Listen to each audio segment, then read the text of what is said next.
मैं तुम्हें जबरदस्ती दिलासा नहीं दूंगा, प्योरली ऑनेस्टली बात करूंगा कि भैया अब डीएसए करना कितना है।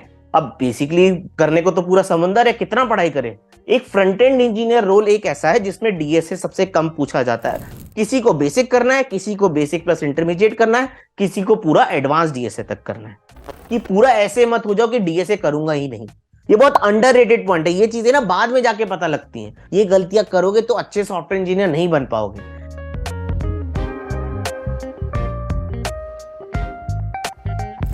हाय, myself Parekh here sir, welcome to the new video.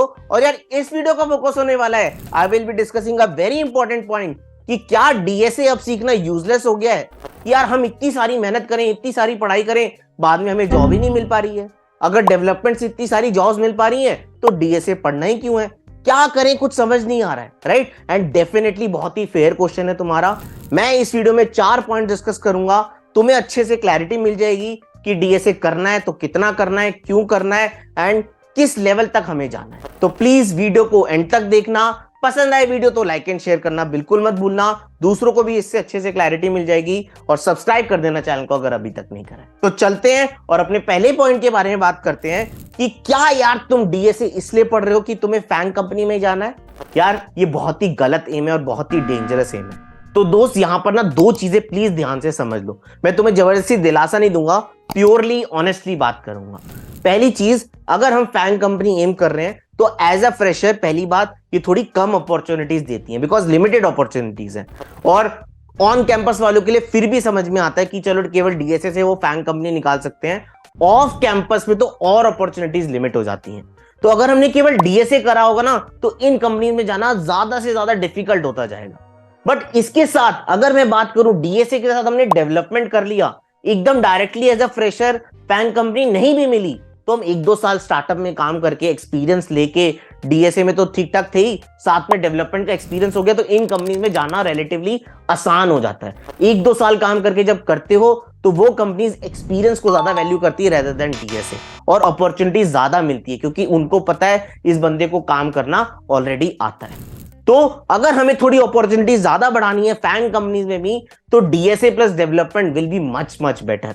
अगर हम लॉन्ग टर्म वाइज सोचे, केवल डीएसए करना थोड़ा सा डेंजरस हो सकता है, थोड़ा सा हार्ड हो सकता है। तो यार now comes the second point कि क्या हम डीएसए केवल इसलिए अच्छे से पढ़ रहे हैं कि हमारी एक अच्छी जॉब लग जाए। यार ये सोचना सही नहीं। हम डीएसए इसलिए अच्छा पढ़ें क्योंकि हम एक अच्छा प्रोग्रामर बनना चाहते हैं, वो सही सोच है। देखो ये हमारा बेस होता है डीएसए। बेस का मतलब क्या होता है, मान लो तुम्हें अगर इंडियन क्रिकेट टीम में जाना है तो तुम्हें रणजी ट्रॉफी खेलना पड़ेगा। आईपीएल से शायद तुम इंडियन क्रिकेट टीम में पहुंच जाओ, बट टेस्ट क्रिकेट खेलने के लिए तो रणजी ट्रॉफी आना चाहिए ना, वहां दिक्कत आएगी लॉन्ग टर्म में। ऐसे ही लॉन्ग टर्म में अगर हमें अच्छा सॉफ्टवेयर इंजीनियर बनना है तो यार डीएसए अच्छा होना बहुत जरूरी है। वही तुम्हें एक अच्छे सॉल्यूशन सोचना सिखाता है, एक क्लटर्ड अप्रोच की जगह ऑप्टिमल अप्रोच सोचना सिखाता है। सॉफ्टवेयर इंजीनियर का काम केवल कोड लिखना नहीं होता है, अच्छे सॉल्यूशन देना, डिस्कशन करना ये भी होता है। ये सब चीजें डीएसए में जब हम कर लेते हैं, 4-5 महीने अच्छे से बेस बना लेते हैं, टाइम एंड स्पेस कॉम्प्लेक्सिटी कर लेते हैं, तो हमें बहुत ज्यादा सीखने को मिलता है। हमें समझ में आता है क्या सॉल्यूशन होते हैं, क्या बेटर होते हैं, क्या ब्रूट फोर्स होते हैं, अच्छे से क्लैरिटी मिलती है एंड वो हमारे पूरे करियर में रिफ्लेक्ट करती है। तो जो बंदा अच्छा डीएसए में करा होगा ना वो कहीं ना कहीं लॉन्ग टर्म में एक अच्छा सॉफ्टवेयर इंजीनियर का पाथ फॉलो कर पाता है, राइट। तो प्लीज शॉर्ट टर्म मत सोचो, लॉन्ग टर्म सोचो और डीएसए अच्छा प्रोग्रामर बनने के लिए पढ़ाई करो। Now comes to the next point which is very critical कि भैया अब डीएसए करना कितना है। अब बेसिकली करने को तो पूरा समंदर है, कितना पढ़ाई करें। डीएसए भी है, कॉम्पिटिटिव प्रोग्रामिंग भी है, कितनी पढ़ाई करनी है। देखो यार यहां पर अपने को थोड़ा सा एम वाइज डिफाइन करना होगा। देखो जैसे मैंने बोला फैंग कंपनीज में जाना है तो भाई पूरा डीएसए पढ़ना पड़ेगा, बेसिक से लेकर एडवांस तक, है ना। हमें arrays, linked list, stacks, queues, graphs तक, डायनेमिक प्रोग्रामिंग सब पढ़ना पड़ेगा। बट अगर हम स्टार्टअप्स में या कहीं पर भी बात करें तो बेसिक लेवल ऑफ डीएसए और इंटरमीडिएट लेवल ऑफ डीएसए तक काम चल जाता है। बेसिक में जनरली एरे, स्ट्रिंग्स ये सब आता है और इंटरमीडिएट में linked list, stacks, queues, trees तक अगर हम कर लेते हैं तो कहीं ना कहीं ठीक ठाक बन जाते हैं। मैंने एक रोड मैप भी बनाया था, अगर तुमने चेकआउट नहीं करा तो उसको चेकआउट करना। उसमें मैंने ढंग से डिफाइन करना है, बेसिक करना है तो इतने क्वेश्चंस करो, इंटरमीडिएट करना है तो इतने क्वेश्चंस करो, एडवांस डीएसए करना है तो फिर वो फैंग टाइप ऑफ कंपनीज के लिए। तो इंटरमीडिएट लेवल ऑफ डीएसए मैं सबको रिकमेंड करता हूं एक फ्रंट एंड इंजीनियर रोल एक ऐसा है जिसमें डीएसए सबसे कम पूछा जाता है, उसमें basic DSA would work as well. तो हमें अपने आप को एम वाइज डिफाइन करना होगा, करना सबको है ये, किसी को बेसिक करना है, किसी को बेसिक प्लस इंटरमीडिएट करना है, किसी को पूरा एडवांस डीएसए तक करना है। और एक चीज मैं रिकमेंड करूंगा, अगर तुम्हारे पास टाइम हो, फर्स्ट ईयर में हो या सेकेंड ईयर में हो, इनफ टाइम है, तो यार अच्छे से कर लो ना पूरा एडवांस डीएसए तक। क्योंकि अगर हमने एक बार ही अच्छे से कर लिया क्योंकि हमारे पास टाइम था, तो it's a very beneficial thing, है ना। हमारा तो फायदा ही होना, जितनी तुम प्रैक्टिस करोगे, जितनी एडवांस सॉल्विंग करोगे, उतना तुम स्ट्रॉन्ग लॉजिकल थिंकिंग बनोगे और उतना तुम्हें मजा आएगा प्रोग्रामिंग जर्नी में। अच्छा ये भी होता है, कुछ कुछ नई चीजें आती रहती है डीएसए में, तो बहुत कुछ सीखने को मिलता है। मन नहीं कर रहा तो छोड़ो, तब तो इंटरमीडिएट डीएसए तक करो, बट अगर कर सकते हो, इनफ टाइम है, तो पूरा करने की कोशिश करनी चाहिए। Now comes to the next point कि कोई तुमसे अगर ये बोले ना यार डीएसए तो इंटरव्यू में पूछा ही नहीं जाता, यार ये बात मत सुनना। अगर तुम कंपनीज में देखोगे, फैंग कंपनीज तो ज्यादातर डीएसए की देखती हैं, बट स्टार्टअप्स एक या दो इंटरव्यू डीएसए का करेगा ही करेगा। वो तुम्हारे को लॉजिकली टेस्ट करना चाहता है।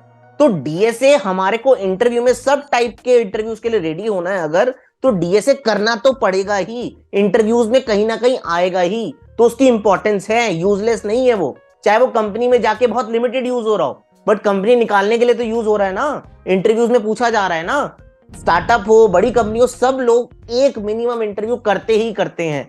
तो इस बात को अपने दिमाग में रखो कि पूरा ऐसे मत हो जाओ कि डीएसए करूंगा ही नहीं, करना तो पड़ेगा ही, मिस नहीं करना, क्योंकि इंटरव्यू में आएगा ही आएगा। अब मैं लास्ट में ना दो ऐसे अंडररेटेड पॉइंट्स डिस्कस करना चाहता हूं जिसके बारे में डीएसए के बारे में लोग बात नहीं करते और इसको बहुत ज्यादा अंडररेट कर देते हैं।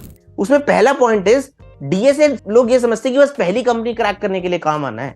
यार ये है ही नहीं ये चीज। मैं डीएसए अच्छा करने की बात हमेशा क्यों कर रहा हूं? तुम एक कंपनी में गए, एक साल काम करा, वहां मन नहीं लगा, तुम्हें दूसरी कंपनी में शिफ्ट करना है, तो फिर से डीएसए इंटरव्यू में आएगा। हम उसको कैसे मिस कर सकते हैं, है ना। तो डीएसए अगर हमने एक बार ही अच्छे से कर लिया, जिंदगी में कभी भी कोई कंपनी में शिफ्ट करना है तो हमारे लिए आसान होगा। हमें ये सोच समझ के इसीलिए डीएसए अच्छे से करना होता है कि भाई हमारे को फ्यूचर में कंपनी शिफ्ट करना पड़ सकता है। शायद पहले कंपनी ने डीएसए नहीं पूछा हो, बट दूसरी कंपनी पूछ सकती है, तो उस टाइम जाके डीएसए पढ़ेंगे थोड़ी। अगर हमने पहले ही पढ़ लिया होगा तो हमारे लिए बाद में करना बहुत आसान होगा। Now comes the second underrated point कि यार कोड क्वालिटी। देखो, एक कोड क्वालिटी डेवलपर की जिसने डीएसए भी सीखा हुआ है और अब वो डेवलपमेंट कर रहा है, और एक डेवलपर जिसने डायरेक्टली डेवलपमेंट के कोड कर रहा है, बहुत फर्क होता है। क्योंकि तुम्हारा ना सोचने का तरीका बदल चुका होता है। तुम कोड बाद में करते हो, पहले सॉल्यूशन सोचते हो, उसको ऑप्टिमाइज करने की कोशिश करते हो, फिर कोड करते हो।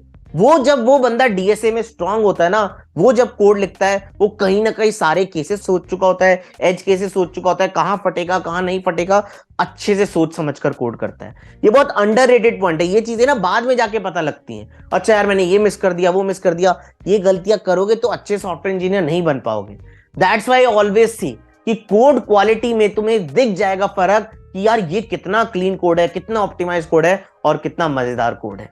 तो this is very very important when you are learning DSA before development. तो यार होपफुली मैंने 4 पॉइंट डिस्कस करे, तुम्हारे को अच्छे से क्लैरिटी मिली होगी कि डीएसए करना है तो कितना करना है, क्यों करना है, कितना नहीं करना है, फैंग के लिए करना है तो कितना करना है, अच्छे से तुम्हारे को ढंग से क्लैरिटी मिली होगी। और अगर तुम्हें डीएसए अच्छे से करना हो तो मैंने एक कंप्लीट रोड मैप बना रखा है 251 क्वेश्चंस का, अच्छे से डिस्ट्रीब्यूट करके, बेसिक, इंटरमीडिएट, एडवांस, मिसलेनियस, जिसमें ढंग से तुम्हारे इंटरव्यू टाइप के क्वेश्चन सॉल्व हो रहे हैं। तो प्लीज वहां से अच्छे से प्रैक्टिस कर लो, उस रोड मैप को अच्छे से फॉलो करो, डीएसए में अच्छे बन जाओगे।